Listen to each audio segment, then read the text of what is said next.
Hello అండి, welcome to my channel. Brahmamudi serial ముందుగా కావాలనుకుంటే నా ఛానల్ని లైక్ చేసి సబ్స్క్రైబ్ చేసుకోండి. ప్లీజ్ సపోర్ట్ చేయండి. మీరు లైక్ చేయడం ద్వారా నాకు హెల్ప్ చేసిన వారు కూడా అవుతారండి. ప్లీజ్ ప్లీజ్ ప్లీజ్ అండి, ఓకేనా అండి?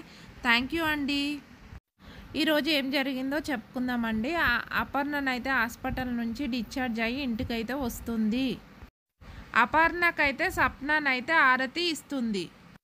ఇలాంటి పనులన్నీ కావ్య చేస్తుంది కదా, నా కొడుకులు ఎక్కడా కావ్య కనిపించడం లేదు అని కుటుంబ సభ్యులనైతే అపర్ణ అడుగుతూ ఉంటుంది. సప్నతో పాటు ఎవ్వరూ సమాధానమైతే చెప్పరు.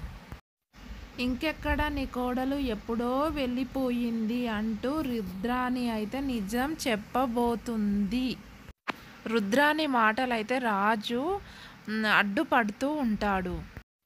నీ ఆరోగ్యము కుదుటపడాలని అమ్మవారికి మొక్కుకుందంట కావ్య అని రాజు అయితే చెప్తూ ఉంటాడు.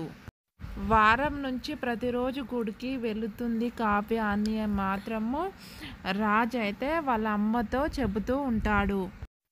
అపర్ణ అయితే ఇలా చెబుతుందండి, నేను కళ్ళు తెరవగానే కావ్య నా ఎదురుగా ఉంటుందని అనుకున్నాను అని అపర్ణనైతే చెబుతూ ఉంటుంది.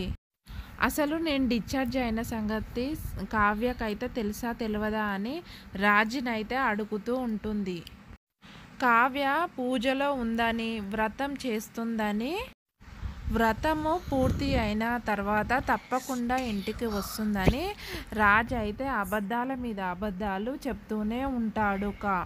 రాజు అయితే నీ పిచ్చివాగుడు పక్కన పెట్టి కొద్ది రోజులు పద్ధతిగా ఉండమని అయితే రుద్రాదేవికి ఇంద్రాదేవి వార్నింగు ఇస్తూ ఉంటుంది. కావ్యనైతే ఇంట్లో నుంచి వెళ్ళిపోయిన సంగతి అప్పుడే అపర్ణకు చెప్పవద్దు అని రాజు చెప్తూ ఉంటాడు కదా. అయినా నువ్వు ఎలా నోరు జారావని క్లాస్ అయితే ఇస్తూ ఉంటుంది. అపర్ణకి జరగరాంది ఏమన్నా జరిగితే మాత్రము నేను నిన్ను వదిలిపెట్టానని హెచ్చరిస్తుంది రుద్రాని. కావ్య ఇంట్లో నుంచి వెళ్ళిపోయిన సంగతి అపర్ణ తెలుసుకుంటే మాత్రం అప్పుడే గుండె ఆగి చనిపోతుంది అని అంటూ ఉంటుంది. అపర్ణ గుండె అయితే ఆగిపోతుంది కావ్య లేదన్న సంగతి. అప్పుడైతే గుండె ఆగిపోగానే రాజు అయితే డిప్రెషన్లోకి వెళ్ళిపోతాడు. తర్వాతనైతే కావ్య రాదు అని రుద్రాని అయితే ఆలోచనల మీద ఆలోచనలు చేస్తూ ఉంటుంది. కావ్యనైతే ఉద్యోగము పని అయితే మొదలు పెడుతూ ఉంటుంది. ఉద్యోగం కోసము గతంలో తన డిజైన్స్ని అమ్మి పెట్టిన తన గతంలో ఉన్న తన సందీప్నైతే అనే వ్యక్తినైతే కలుస్తుంది. కావ్య వేసిన తన డిజైన్స్ను మాత్రము తను దుగ్గిరాల అనే కంపెనీకి అయితే అమ్మేవాడు. ఇప్పుడు ఆ ఇంటి కోడలివే కదా నువ్వు అని అంటూ ఉంటాడు. నువ్వు తలుచుకుంటే కొత్త కంపెనీ పెట్టగలుగుతావు అని అతను అంటూ ఉంటాడు.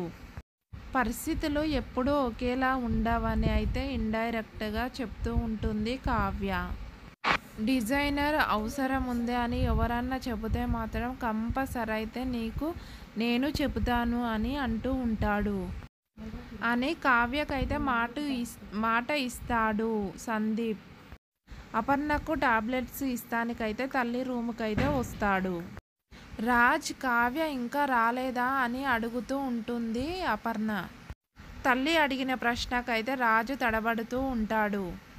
కావ్యనైతే వస్తుందని సర్ది చెప్పి అయితే అక్కడి నుంచి వెళ్ళిపోతాడు రాజ్. ఆ తర్వాతనైతే ధనలక్ష్మి అపర్ణ రూమ్కి అయితే వస్తుంది. నేను హాస్పిటల్కి వెళ్ళిన తర్వాత ఇంట్లో ఏమైనా జరిగిందా, కావ్య ఎందుకు కనిపించడం లేదు అని మాత్రం అపర్ణ అడుగుతూ ఉంటుంది. ఎక్కడికి వెళ్ళింది అని అపర్ణనైతే ధనలక్ష్మిని అయితే అడుగుతూ ఉంటుంది. ధనలక్ష్మితో పాటు అక్కడ ఉన్న ఇంద్రాదేవి కూడా సమాధానం అయితే దాస్తూ ఉంటుంది. నా ఆరోగ్యం బాగాలేదని తెలిసి కూడా నా పక్కన ఉండకుండా ఎక్కడికి వెళ్ళింది అని అపర్ణ నిలదీస్తూ ఉంటుంది. వీడియో అయితే లాంగ్ అవుతుందని కొంచెమే చెప్పానండి. మీరు ఫుల్ వీడియో కావాలంటే కామెంట్ బాక్స్లో కామెంట్ చేయండి. ప్లీజ్ లైక్ చేసి సబ్స్క్రైబ్ చేసుకోండి, నన్ను సపోర్ట్ చేయండి. ఓకేనా అండి? బాయ్ అండి.